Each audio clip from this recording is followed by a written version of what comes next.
as was said earlier, as you sow, so shall ye reap. The seeds you plant will result in a plant, in a particular plant, and correlate to the seed. Some years ago, back in seminary, I was invited to go with the preacher, the professor for preaching. He was guest preaching at the church in Winder, Georgia. That's now an area that is the outer suburbs of Atlanta, but then, back in the early 90s, it was just beyond that region. Now, it's Winder. It's in Winder County, in Barrow County, and which has now, of course, grown so much, again, since the 90s. And some of you all may remember Senator Russell from Georgia, very powerful senator. His family is based there. And there are Russells in the Presbyterian Church. And there was a couple that were sort of our host couple, and they took us out to eat afterwards.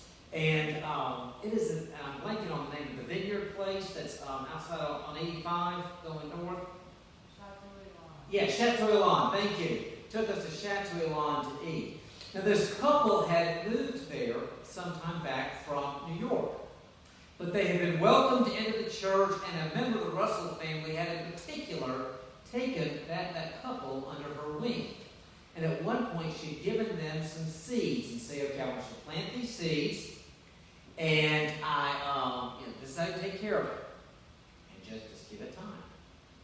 And so the couple, they planted the seeds, and they nourished them as they were directed, and they saw a plant grow they had never seen before, and they kept taking care of it, and then one day, they had a cotton blossom.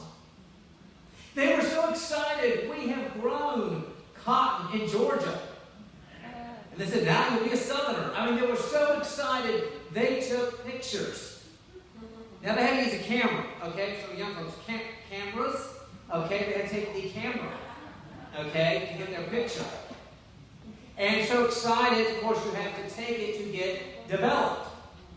And if you want copies to share with your friends, you have to have copies made. How many of y'all done that before? Can I get an amen? Amen. Okay, exactly, yes. So they made copies and sent to friends from New York. Look, we have grown cotton. They were so excited. We have grown cotton in Georgia. From those seeds, those cotton seeds, they had grown their cotton. As you sow, so shall you reap. This principle applies to our communities, to our families, to our personal lives, and to our relationships with one another. We usually hear Galatians 6:7, do not be deceived, God is not mocked. For what you reap, you sow. We hear that in the negative. And it is true, if one sows to corruption, one reaps corruption. Earlier, Paul had warned them, if you keep on biting and devouring each other, watch out, or you will be destroyed by each other. If one sows to corruption, one reaps to corruption. If one sows to hatred, one reaps to hatred. The story goes of a man who lived in a town of middling size and was in business, and was a little on the shady side. Occasional bribe to get some things worked out, the right kind of contracts. Actually got involved in local government. It was kind of part of the machine. And it was not an abusive, not the definition of the abusive father, but it was neglectful. Just to really take care of what was at home. Eventually, it all came out. His scheming that he had done was all exposed. Losing his position in the local government. His wife is no longer around. His girlfriend has split because he's no longer rolling in the money. And a very odd relationship with his children. As he was talking to the oldest, realizing what had happened, he said, you reap what you sow. I grew up on a farm, and I forgot that you reap what you sow. we reap what we sow. And Paul warns them, cautions them about that. If one is bitter and devours each other and is opposed fellowship, family of faith, one will in time be bitter and devoured. Paul warns them of that. Seeds of hate, discord, and disharmony produce hate, discord, and disharmony. But if one sows to love and peace, the seeds of the fruit of the Spirit, like joy and patience and kindness and goodness and faithfulness and gentleness and self-control, one reaps a harvest of joy and patience and kindness and goodness and faithfulness and gentleness and self-control and love and peace.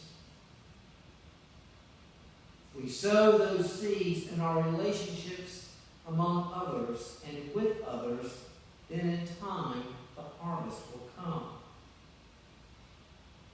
How do we go about then planting those seeds of peace, those seeds of love, those seeds of joy? Well, one thing is to speak well in public of the other. A gentleman named Josh had a misunderstanding, and he was actually in the wrong with a man in town. He realized that he apologized. I am so sorry. I just didn't do this right. Will you forgive me? And the man was like, no, you should have known better. Kind of threw it back in his face at that point. But Josh made a point of speaking well of him in public. The man was in insurance and even said, hey, you're looking for insurance? That's the guy you need to talk to. Sent referrals his way. Continued to speak well, and in time, that man realized he needed to mend the fence, and there was a bridge to cross.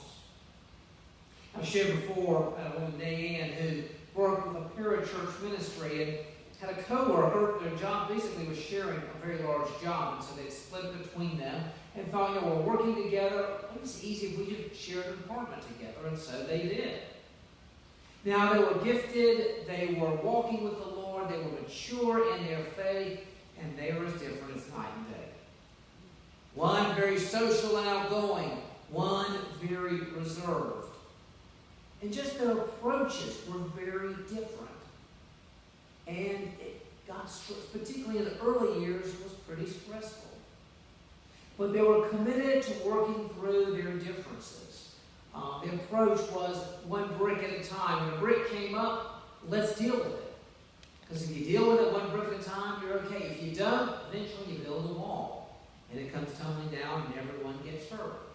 So committed to doing that. And she said this was after the fact, after some years later, and they were doing other things that were speaking about it. But and it was clear with those others' permission, but Nan spoke about that and said, no matter how difficult it was, our misunderstandings, we always spoke well of each other in public, always gave good reports. Sometimes Nan said, I need the wisdom of an older, more mature Christian in how we work with someone who is just different. Walking with the Lord, not bad, just different. I would ask Jean, was it okay? And she said yes. And Jean could do the same thing. And there was somebody mature who would be discreet, would not be blabbing all around. But the only time they ever spoke and spoke of challenges was with the other's permission to a trusted source. We speak well in public of the other. We speak well and we give blessings. Now you hear bless, don't curse. And if you like, you usually go, well, that means don't curse. Or don't cuss about somebody. But really the command is bless. It's first and foremost, bless the other person. And how do we bless other people? Well, some of it's simple as thank you. Give compliments. Say, I appreciate what you're doing when you do X, Y, and Z. Speak about gifts that you notice in another person. A woman named Tricia who was in her neighborhood, and one of the neighbors, the sad thing is, had cancer. And a lot of ladies wanted to help.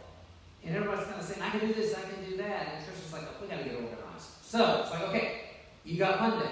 You got Tuesday. Oh, you got a flexible driving schedule. Okay, good. You can do some of the errands or whatever. I mean, she had them all set up.